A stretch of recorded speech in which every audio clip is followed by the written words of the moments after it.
Hey gamers, welcome back to the channel. Today in DC Dark Legion, I have something very exciting for you. I was able to sit down with Super Helen. She's our community manager in the official Discord for DC Dark Legion. I encourage you to watch this interview all the way through. There's a lot of great information in here. We learn about our community manager. We learn about the game, how the game came to be, some of their philosophies, including their philosophy around free to play and pay to play. Yes, we asked that question. Also, there's hints throughout the entire video on things that are coming up, and we got a new code for you.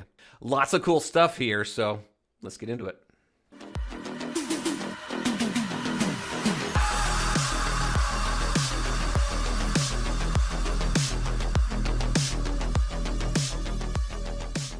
And welcome back. All right, everybody. I've been kind of hinting at a little bit of a surprise over the last few weeks, and it's here. Finally, I am joined today by Super Helen, our amazing community manager for the DC Dark Legion Discord.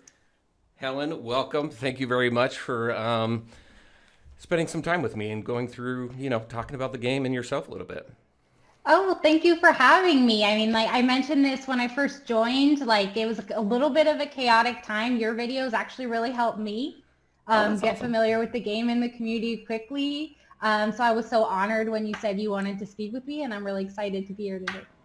That's awesome. I'm super honored that you have the time. I know you guys have a lot going on. I think I approached you about this, back in November last year? Yeah, something like that. And at the time too, I remember I was super chill about the time. I was like, oh yeah, I mean, we have so many weeks to get this done, but then things took off so quickly. It was so crazy. I know that was like In a good way, in a good way. yeah, it was like the in-between phase. You just had Portrait kind of launch, and you a few weeks before the official early access launch on like December 22nd, 7th.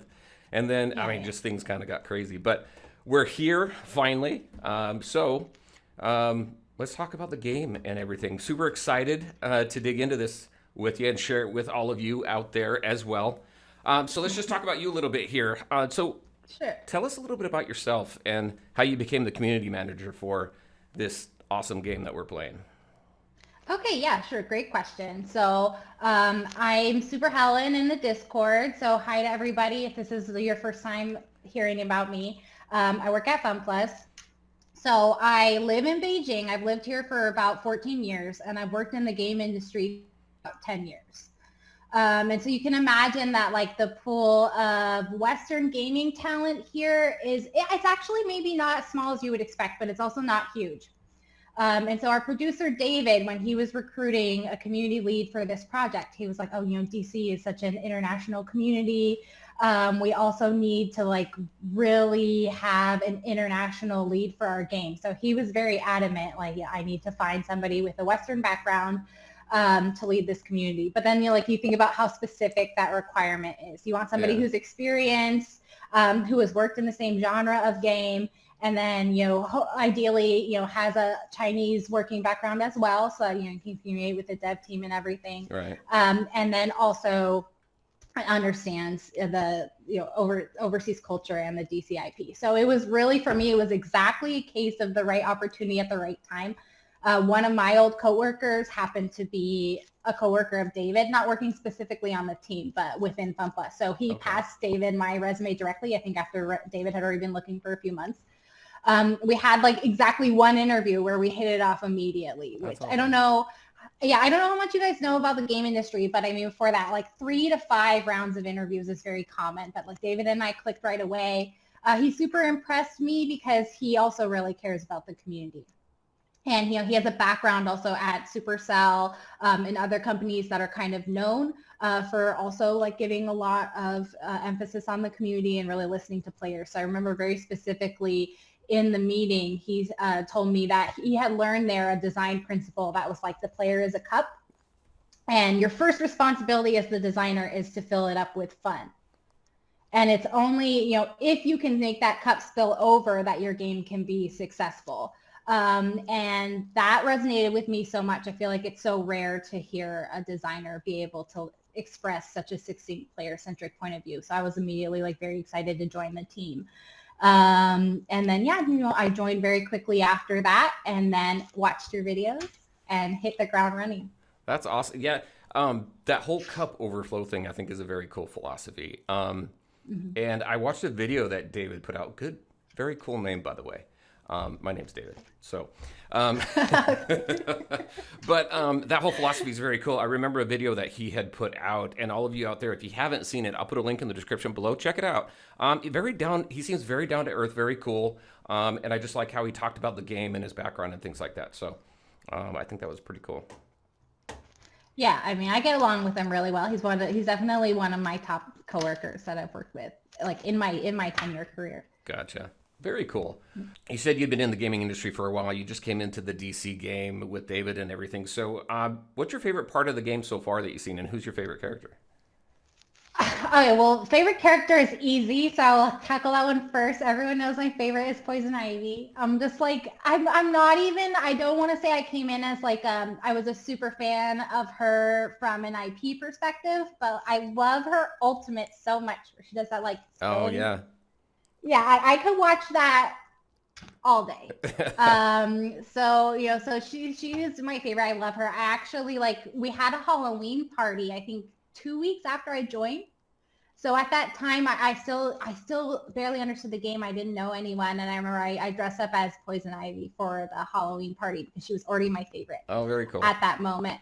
Yeah. So, but everyone, I've answered that question so many times in Discord. It's basically a meme. And then like in terms of my favorite part, like, I don't know, I would want to say that it's Darkest Timeline because I feel like that's the cool answer because that's, the skill-based mode. Right. But I'm so bad at it. Like, I feel like it's a stereotype that the community manager should be really good at their own game. It's definitely not always true in my part. Like I can't really get past difficulty 1 on a lot of days. I remember when I watched Quantum stream too about Darkest Timeline, and I was like, "What? You guys actually use the purple guys?" And everyone was like, "You have to use the purple guys." It never even occurred to me. But yeah, so I'm very bad at it. So I would say like my favorite is actually Realm of Fate. So for those who haven't unlocked it yet, Realm of Fate is like the tag theme challenges for Training Simulator after you reach level 100. So you have to beat it with only Justice League or only Arkham's Most Wanted. So I feel like when you get stuck, you have some of the problem solving aspects that you get in Darkest Timeline. Yeah. But it's also not as difficult because you can just, if you get stuck somewhere, okay, wait until your roster levels up a little bit and then hit it again. So it kind of combines the puzzle and the progress of my roster compared to Darkest Timeline. Right. Gotcha. I was surprised too. So I love Darkest Timeline as well, and I've been doing streams lately on the weekends, and that seems to be everybody's favorite part. I'll even run it like multiple times. I was going to switch streams this last weekend and just kind of took a poll, and everybody just wanted me to do more Darkest Timeline. So, and yes, David will be very happy to hear that because that's also like in his mind, that is the most kind of streamer targeted version of the game, both because it's fun to watch and because there is a lot of learning value from it. Yep. Because you do get those 5 limited chances. So you need to make smart choices. So like there's a lot to gain both from the streamer's perspective. They can provide a lot of value. And then from the audience perspective, there's a lot that they can learn. Yeah. So I'm not surprised to hear that at all. I should watch more of your streams. Maybe I'll do better. Maybe I'll do better at it. Well, I'm clearing level 5 and having fun with that. It does get super challenging in level 5 when you have to pick 2 goons. So you're purples, right? So I just call them goons. But well, and also too the locking, how they lock certain team tags. Yep. There's been a lot of confusion on that on Discord recently because people don't realize that their team gets locked. So David's also been talking about improving the UI for that. So definitely there's a lot of quality of life improvements to make for Darkest Timeline still. But it is very fun. Yeah, I'm looking forward to that. Very cool. All right. So next, if you could change or add anything to the game, what would it be? I would want more tags. Maybe that's a little bit silly after I just said I'm not good at the strategy part. But like I find it super satisfying to just like cram a team full of as many tags as you can. Yeah. I've said this once in the Discord before, but like it reminds me, it may seem like a strange comparison, but it reminds me of this like fashion game I would play when I was a kid, where it would be like you'd have these styles of like, this one's gothic, this one's princess, this one's punk. And I'd be like, okay, can I make a princess outfit that's only made out of goth pieces? Oh, okay. I would really like to be able to do that with our tags. And that's like some fun posts that we have coming up. I've been doing like a series of like people's teams. And Quantum and Taibaka submitted one that combines like 3 different tags. To me, like that's the most satisfying. Yeah. But I also understand, because in landscape there was a lot more tags, right? Yeah. So I understand that they've intentionally pared it back to make it more accessible, because when you have less tags, there's less choices to make. So it's easier to get started. Right. So, you can just be like, if I don't understand how strategic team building works, I can just do Justice League team. I can just do Bat Family team if I want to. But then like the cross tags is still available if you want to do more strategic depth. And so David has talked about that he has some ideas about adding some depth back to the tag system when you get back into the late game and you've learned the ropes more. So I don't know his specific plans yet, but I'll be looking forward to that in the future. Yeah, no. I remember landscape and the tags. Even the tags had a little bit different effects too. So the fact that you mentioned David wants to add some additional depth back into it, I'm super excited to see what that looks like. I think that's going to be cool. Yeah. Also, all of you out there, so Super Helen mentioned Quantum a couple times. Just kind of a heads up and a shout out to Quantum. He does content for DC Dark Legion as well. I always like shouting out the community and what they contribute to the community. So you got to check him out. If you haven't, you've seen him. I'm sure you guys have seen him, but go check him out. He's got some good stuff. All right. Let's talk about other games that you're playing. So we've got DC Dark Legion, right? We're all playing DC Dark Legion. What are some other games that you're playing? What other games do you like? Oh man, like I have a 3-year-old daughter, so she does not let me sit down at the computer to play games. Like she will literally come and like pull at me and be like, Mommy, don't play games. Mommy, don't play games. So I got a Steam Deck for Christmas. So like nice. that's been like a game changer, because if she is eating or watching TV or something, I can pull it out and like play a game for 10 minutes. So because of that, I've been going through like my indie games backlog. Okay. Because I was very behind. And so, for example, like I only just played Vampire Survivors for the first time, even though the time that was a meme has like passed by 2+ years, right? So at this point, I wouldn't say I'm like hardcore dedicated to any game, but just trying to work through my backlog on my deck when I have time. Gotcha. Funny enough, just a couple months ago, I think I tried out that Vampire Survivors 2. I never really got into it, but it was on my Xbox one day, so I played it. I mean, I wanted to know what all the fuss was about, because it was everywhere for a while. I mean, I did enjoy it, and it is good. Oh, sorry, my earphone fell out.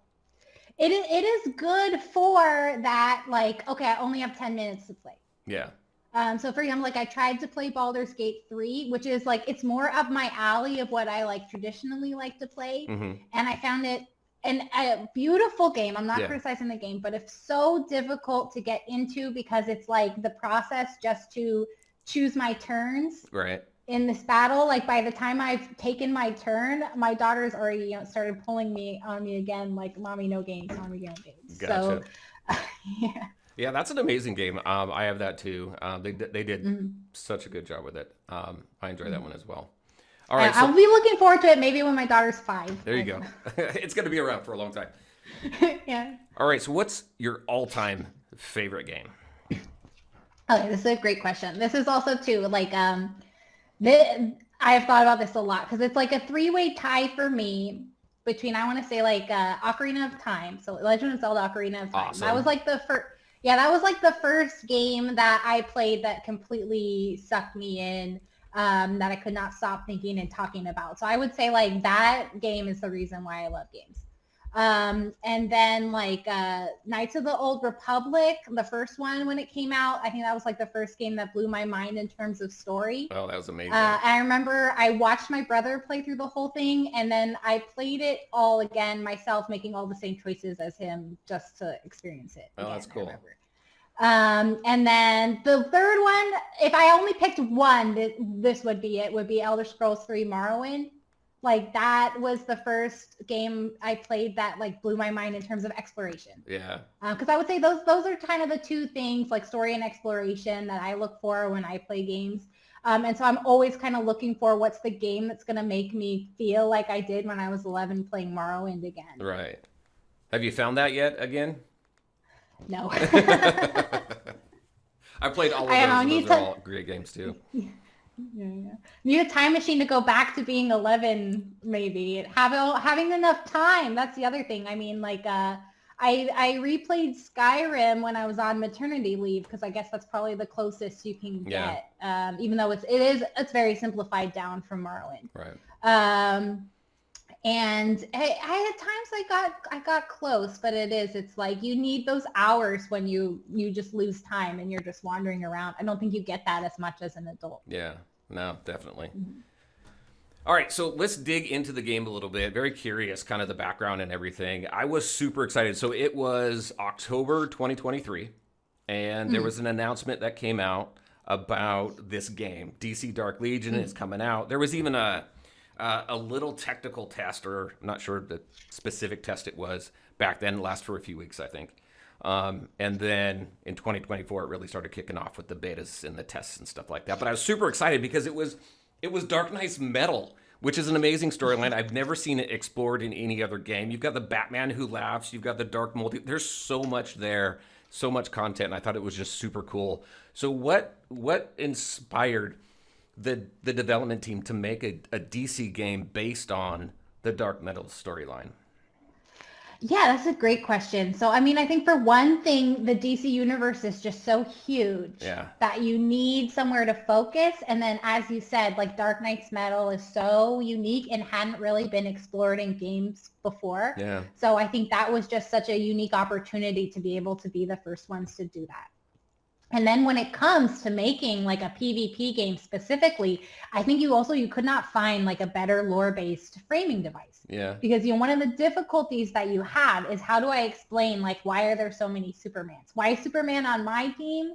And he's also on my allies team. Yeah. And he's also my enemy at the same time. So when you have this kind of setting that is all about opening doors to different threads in the multiverse, and then also you have like these corrupted characters via the Batman who laughs, so it can explain all these things of like why is there another Superman and also why is he evil.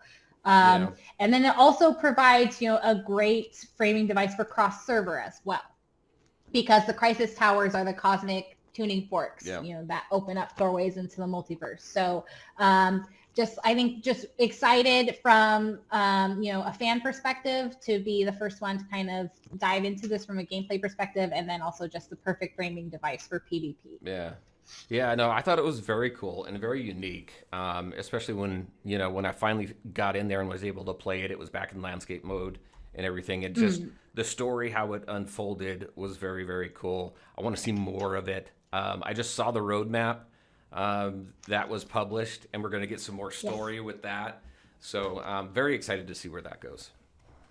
Yes, and our writers are like experienced comic book writers as well. Okay. Christos Gage and Amanda Diebert. So to shout them out briefly, I think they've done a great job of like, I think also too, it's one of the things that really sets our game apart, is that, it is such a kind of serious, IP story. So. What about, so what's the overall vision for the game? So we got the storyline, everything's cool. We got some amazing characters in there. What's your overall vision for it? Yeah, that's a great question as well, because it also kind of addresses why did we switch to portrait, right? So right now, David's vision for the game is like simple, social, and strategic. So, what does that mean exactly? So from the simple and social perspective, anyone can pick up and play the game. If you are a casual player, you can just, as I mentioned earlier, you can just make games or you can just make teams based off of existing tags.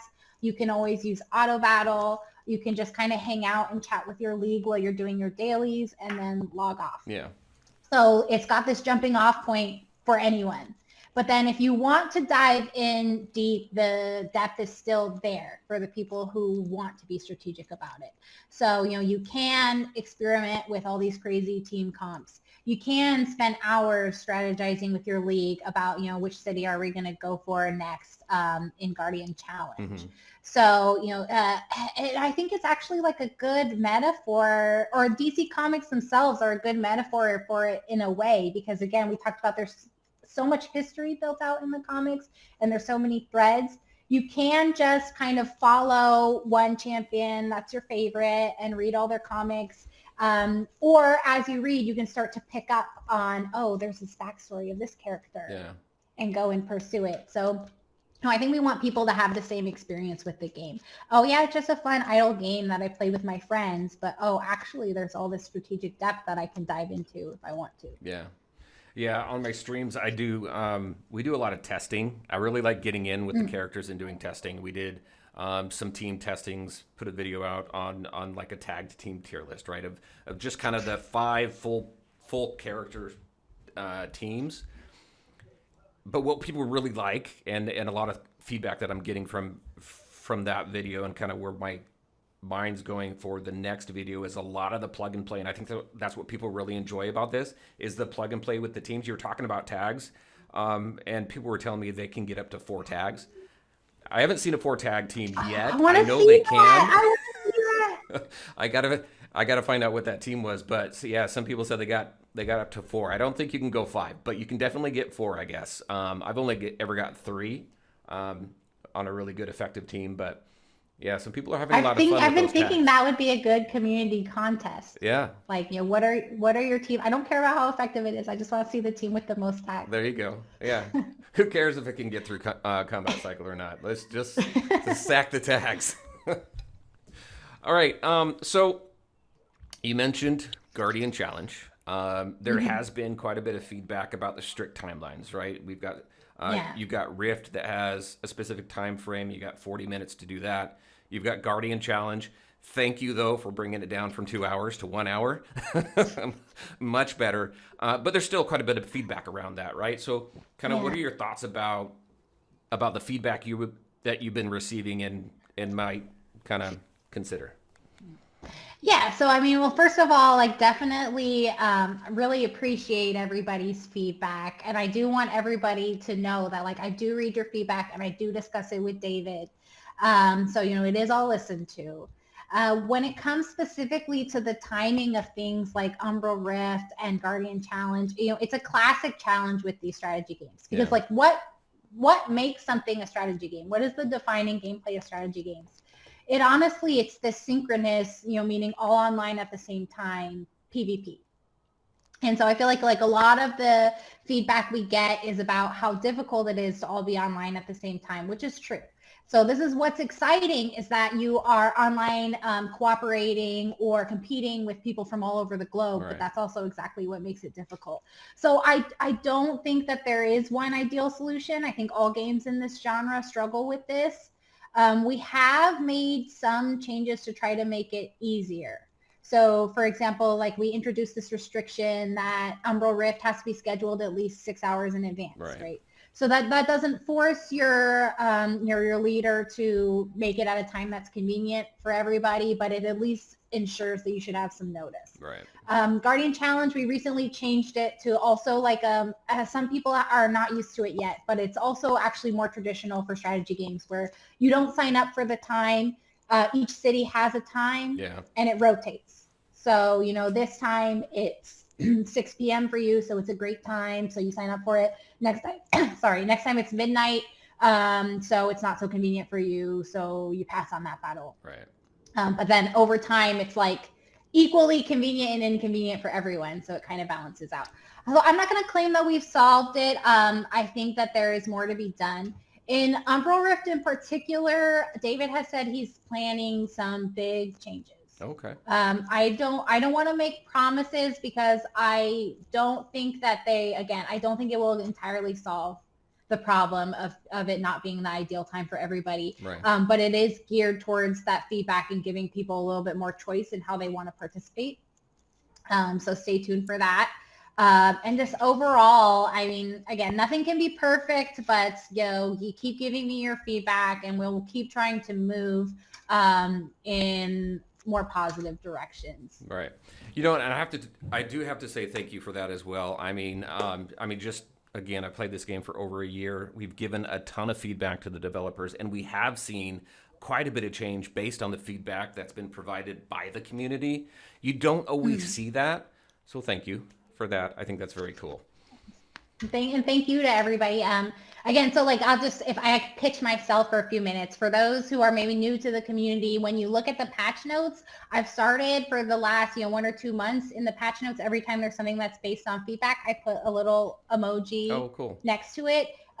So you guys can kind of see over time that yes, because sometimes it can take 2 or 3 months in between when something comes up and when it's actually implemented. Because if you think about it, the moment you give feedback, it's coming on top of an existing full dev schedule. Right. So even if we think the feedback is very important, we need to plan when it's going to be addressed. So I wanted to make sure, so sometimes that feedback loop can feel a little bit weak because I forgot I gave this feedback by the time I implemented it. Right.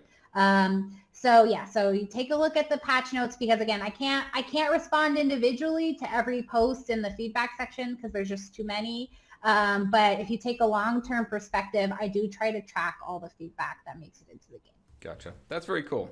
So you had mentioned strategy games in there. When I think about strategy, I think about 4X games, right? And that's the backlog of what Fun Plus has. I mean, State of Survival, an amazing game that they've developed for quite a few years. This game, though, is just a little bit different. There's some elements to it, but what makes this game different than what Fun Plus has done with traditional 4X games? Yeah, okay, great question. So, in terms of our positioning, we definitely still consider ourselves to be a strategy game. But the thing that gives the gameplay a very different feel is the emphasis on the iconic characters. Right. Right, because we are working with these iconic DC superheroes and supervillains.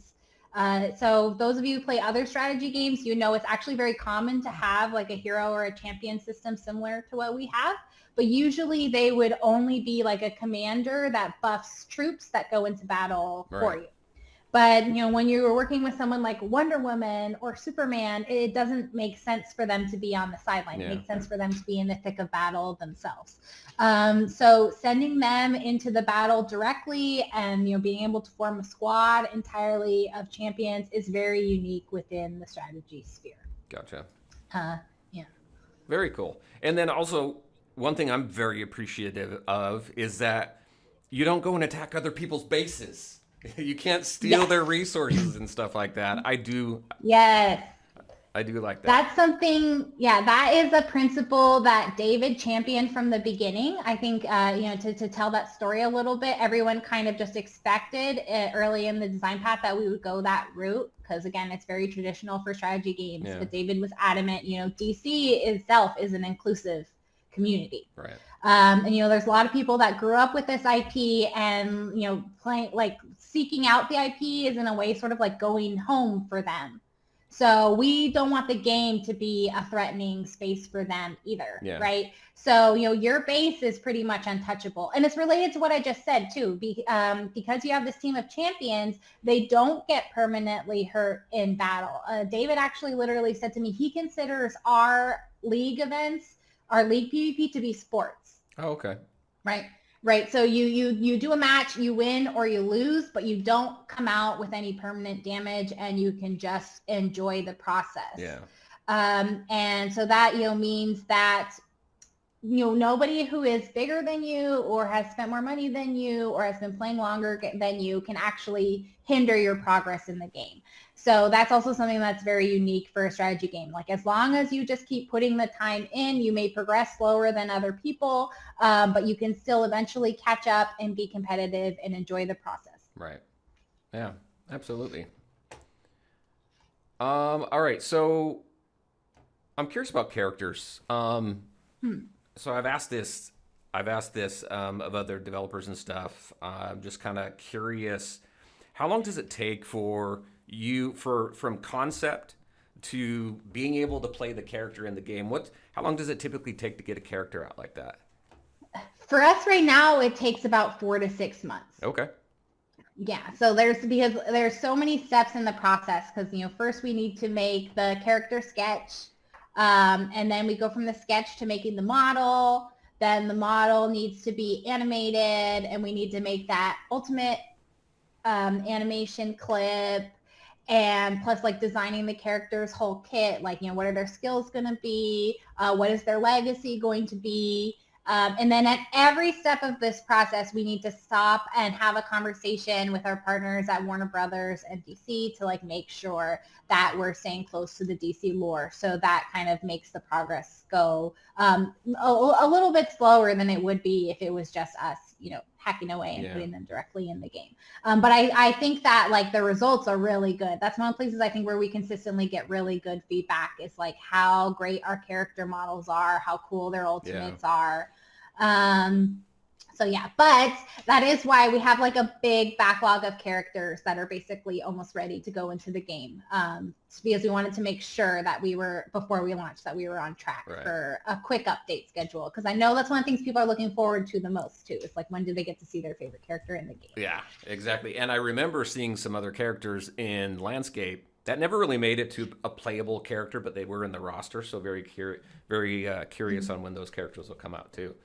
Yeah, I mean, I think some of them are back in the story already, I think. So I don't think it will be too long. Oh, that's cool. That's cool. And that 4 to 6 month time frame, that seems to be kind of the average that I hear whenever I ask that question. So not surprised at that at all. So what about skins and variants? What are your guys' thoughts on that? Yeah, it's definitely a very, very popular request. So I have noted it down and talked about it with the dev team. The feedback I have so far is I think that we're open to it long term. But, we want to really fill out the roster more first. Right. So in terms of our vision for the roster, I think we want to get up to over 200 playable characters. We're at about 50 now. Yeah. So we have quite a way to go, I think, before we're at a point where we feel like there's enough options now. So we'll start to add variants. Gotcha. But it's something you're thinking about. Yeah, it's something that we're open to long term. Very cool. Very cool. Can't wait to see that. One thing I enjoy, and I know just kind of talking from players and stuff, they like being able to customize their accounts, differentiate themselves just a little bit from other people and things like that. Some of it could be variants and skins and things, but also maybe the base itself. What are your thoughts? I've seen some questions, and I've had the question as well. What are thoughts about being able to allow players to kind of reconfigure their rooms in their base? Yeah, so this one is a tricky one because, again, it's another popular request. So I've also discussed it with the dev team before. The feedback I've gotten is it actually would be pretty difficult from a technical perspective to change like how the base works. But, definitely understand and hear the desire for more customization. So I think like we will start to introduce customization in like small elements first. So I think the first will be like skins for rooms in your base. Oh, cool. And you should, fingers crossed, I think, see the first one of those soon. Again, just to break the ice on that. Hopefully there will be more in the future. Oh, very cool. But yeah, so start with some small customization. And another thing that like David has been thinking about is he would really like to do like a customizable trophy room. Oh, that's cool. In the base. Yeah. Yeah, where you could collect different items, and then you could choose which ones you display. Oh, very cool. So that would be something too. I would be really excited to hear like if your community is interested in something like that. Yeah, definitely. Maybe they could tell us in the comments. Yeah, if that sounds something like would be very cool to you, put some suggestions in the comment section below. What does that look like to you? Very cool. How about mini games? What are your thoughts on that? Yeah, so I think we have added some compared to when we global launched. So if you've passed some of the story, I don't know if you would have seen, but now when you play the story mode, there's more types of little mini games that will pop up when you're doing the map. So things like, catch the timer to open the lock. I think there's even one that's like copy the signature, things like that. So again, just to make the experience more immersive.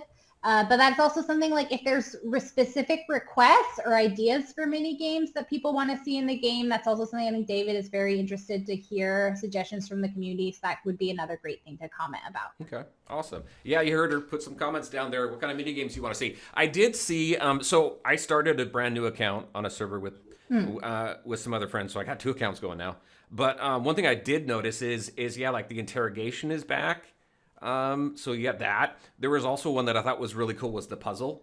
You put a puzzle together, Yes. and I mean it'd be cool to see kind of like more difficult puzzles come along and things like that. So I thought it was really cool. Also the Valentine's Day board. You know, I've seen that before. Oh, that's a good one. Yes, that those types of mini game based events, I think, also will come back with more frequency. I think we want to aim for once a month. Oh, cool. I mean, yeah. So I think we will see some repeats of the similar mini game in the future, and then also more variations eventually as well. Yeah. But that just kind of helps keep the gameplay exciting because it's a little bit of a change of pace. Yeah. No, I thought it was pretty cool. So I did have a question in here about a roadmap, but you just published a roadmap. I just released it, yeah. So very exciting to see that. Anything that you can share from that roadmap? I don't want to go over it in detail too much because, like things change in the dev process. So, roadmap always comes with caveats of like, read the actual patch notes and stay updated in my announcements. So I think rather than covering like the details in the roadmap, I'll kind of reiterate what is our vision for the end game. Yeah. And again, like people who've played strategy games will probably be familiar with this. And then, those who haven't, this will maybe help you understand where things are going. But over time, you start out early in a server and you start out kind of focused on like server-based league PvP, and then this eventually expands to cross-server PvP of all kinds. So that's generally, the gameplay that is in the roadmap. So there was the Great Krypton Rush, there's Battle Royale mode coming. These are all cross-server PvP modes. So what this does is that in the end game, it helps ensure that you always have kind of like a fresh pool of new opponents, and you have a full calendar of events happening all the time to keep you engaged. Yeah. So that's kind of like the direction that we're going to in the future, is more cross-server events. But the exact time that they launch and the exact form that they may take is always subject to change. Right. Yeah, and I'll flash up the roadmap here too really quick. If you just take a look at the stuff they got coming up. This Gotham War thing, I probably can't say anything about it, but I'm super excited about that. And that, what is it, Kryptonian Rush? Great Krypton Rush, yeah. Yeah, that is very interesting, and I can't wait for the Battle Royale. I can't wait for all of it. It's going to be cool. All right. All right, so I think this next question kind of really is a question I think I've asked of almost every developer who I've interviewed with different games, because for me it's a very active communication, or a very active topic amongst players, and that's really the free to play versus pay to play players, right? Yeah. The aspect, kind of what's the overall vision for the free to play versus pay to play, how close they are. I mean, obviously, I have nothing against pay to play. I pay to play now too, and I've been free to play for a long time in lots of the different games. So obviously, you're going to pay to move a little bit quicker and things like that. But kind of what's the overall vision there between the two? Yeah. So again, a great question. A question that every free to play game is always grappling with. Yeah. And I think it's similar to the question about timing of bugs. Like, I will never on any game I've worked on stand up and say like, right now the free to play balance is perfect. All right. I think that is always a continuous conversation, where we're always reevaluating, like, how are our free to play players progressing, and is it in line with our expectations, and what else do we need to do? Because especially for me being the community manager, I mean, the vast majority of players are free to play. So, you don't need to like tell me how important they are to the lifeblood of the game, because chances are most of the people I interact with on a daily basis are free to play players. Yeah. Right. So ultimately, like, what we see the main difference being is that, if you top up with, world anvil, fragment packs, and things like that, you are probably going to grow your roster faster, and you're going to progress through the existing gameplay faster, and you're going to be at the top of the rankings. Yeah. That's basically right. You're So going faster and being higher ranked. Again, for us, it really comes back down to we've done that protection of like you cannot have your base attacked. Right. So, if you are 100% free to play, if you are, a lot of times the answer is like, as long as you're willing to grind, you can still be competitive. I think that's definitely is true for our game as well. But I think additionally, like if you are a casual player and you don't have time to grind every day, again, nobody can come and attack your base and make you fall behind. So as long as you are comfortable with the pace that you're progressing at, you can just enjoy the game, as fast as you can go. And then I can't emphasize enough too, like how important it is if you do want to be a competitive free-to-play player to be part of an active league. Yeah. So that is also like a lot of the changes that we have made in the past have been, or in the recent past have been focused on how do we make league management easier? How do we make communication between players easier? Yeah. How do we provide ways that free-to-play players can benefit from the players in their league who do make purchases? So adding more emphasis on things like the league chest, adding those fortunes bounty chests, and things like that. So, and then I think a lot of the content planned for the future as well will continue to focus on this. How, as long as you're active and in an active league, how can you continue to benefit more? Yeah. So that would be my main advice and vision for free-to-play players. No, I think that's great. And I thank you, because sometimes I'll submit that question and they don't, and people don't want to answer it. So I appreciate you answering that question. People ask me all the time too. I've played so many games over the years, but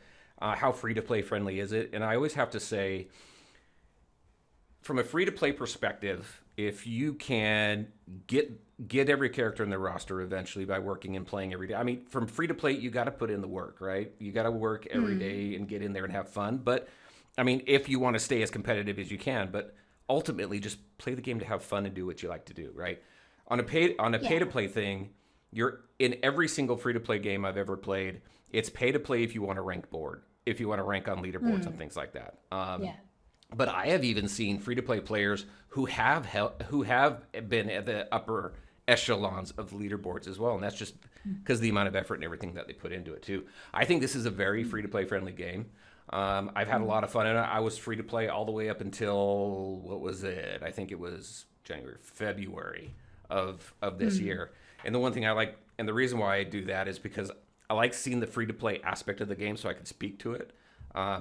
Yes. But then I like spending money and moving fast sometimes too. So, so then I try to do the same thing, because it's like I need to understand the full spectrum of the player experience. Yeah. So it's like I need to play an account where I've unlocked every hero and I understand what they are, every champion, and I understand what they all do. But then I also need, again, most of the players I talk to on a daily basis are going to be free to play. Yeah. So I need to understand what their experience is as well. So I also try to play like a range of different accounts throughout the life cycle of the game, to try to understand what every player is experiencing. I also really want to shout out Darkest Timeline again, because again, that's like a completely, I don't want to say completely skill based, because there's a luck aspect to it, but I mean, the luck and skill is equal for everybody, because you start out, with a blank deck every time, right? And it does allow everybody in the game to experience every champion. And it was designed, from that perspective in mind. So like, what is an aspect of the game that we can ensure everybody can enjoy at the same pace? Yeah. So, this is something that we have put thought into and that we care about a lot.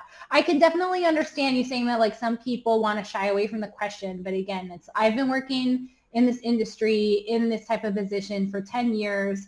And I found that, players want honesty, right? And they understand, again, that the game is a business, and they respond much better if you are realistic about the business aspect of the games. 100%.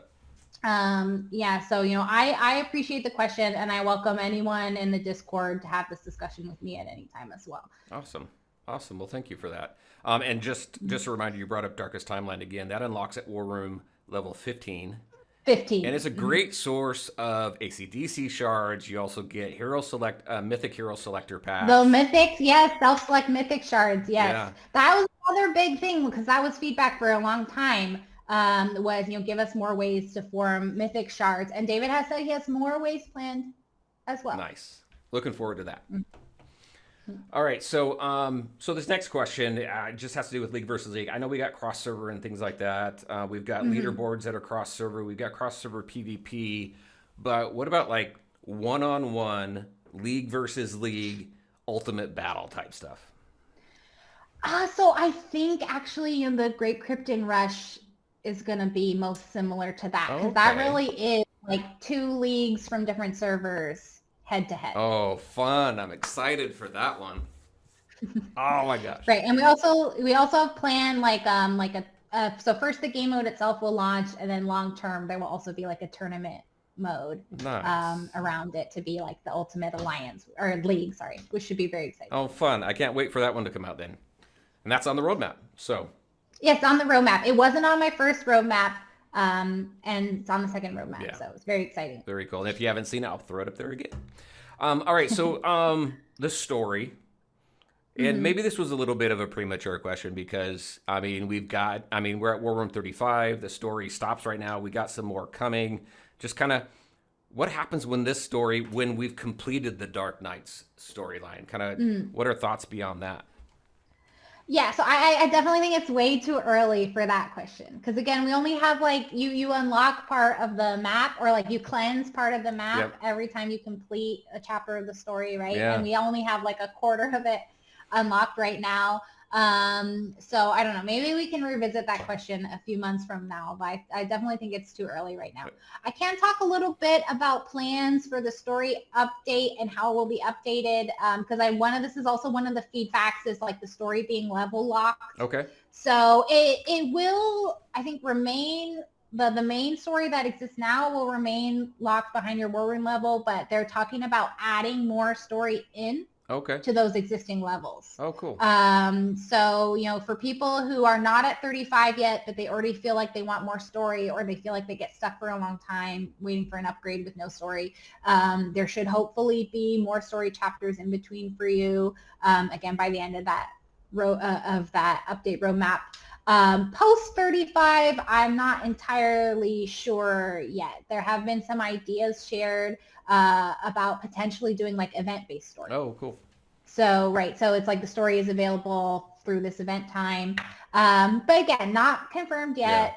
Just these ideas that we're sharing because we do again hear the feedback that people enjoy the story and they don't want to be locked for too long. Another thing we're talking about doing is adding a way to replay the story. Oh, cool. So probably not replay levels Right. because that is I want to address that because that's a common request as well. The reason that we're not considering that request is because the reason people give for it is because they want more ways to like test team comps and whatnot. And we don't feel like it meets that need because by the time you replay the story, you've leveled up so much. Yeah, that's true. That it's not relevant. But, so that you don't miss that dialogue that, again, Krista Skage and Amanda Deaver have worked so hard on, where we'll add a way that you can at least replay those stories. That would be really cool. Yeah. Mm-hmm. And I like event-based stories. I think that's really cool. A story comes along, it's an event, you run through it. I really like that. I think that's a cool idea. I can't wait to hear more about it. All right. And I have a had to try question. And you probably can't say anything or give me much, but I'm very curious if there might be plans down the line for the Dark Knights to be playable characters. That's a good question. That's all I can say about that right now, but that's a great question. That's all we get. That's all we get, people. All right. Very cool. Well, that's the last question I had. Hey, I just want to say thank you so much for agreeing to sit down and have a conversation. I really enjoyed getting to know you a little bit better and a little bit more about the game. We got some nice nuggets of information where we've got some stuff coming up and then just learned a little more about how the game came to be. So thank you for that. I truly appreciate it. Yeah, thank you again for having me. I had a blast as well. And again, I'm honored that you were interested to talk to me. And I hope that, you and your community all find this helpful. I do have a gift code prepared for you guys. Very cool. Yeah. So the gift code is going to be unstable gamer. You're going to probably, I guess, want to put the text up with, the U and the G capitalized, Yep. exactly the way the name is in your YouTube channel. It is just a small gift. It's pretty much like the gift codes I normally post on Giftcord. Yeah. On Discord, sorry. But again, I just wanted to show my appreciation to your community because a lot of you guys have been following us again, through the early technical tests. And so I do think without your community, the game would not be where it is today. So, heartfelt thank you to all of you. And then the gift code is valid until May 1st at 23:59 UTC. Okay. All right. Well, great. Thank you for that. Very cool. I will put, it'll be flashed up right here. So definitely go ahead and throw it into your account. It's good now? Yes, it's good now. All right. Well, thank you so much. That is what I had, everybody, for you. Helen, thank you again so much for sitting down. All of you out there, thank you so much for just being a part of the community, not just on my channel, but in Discord as well, giving feedback, interacting with the rest of the community. Y'all are awesome. I've said this a number of times. We have an amazing community within the DCDL Discord and on the channel. So thank you so much, everybody. Take care, and we'll talk to you next time. Bye. All right, thank you. Bye.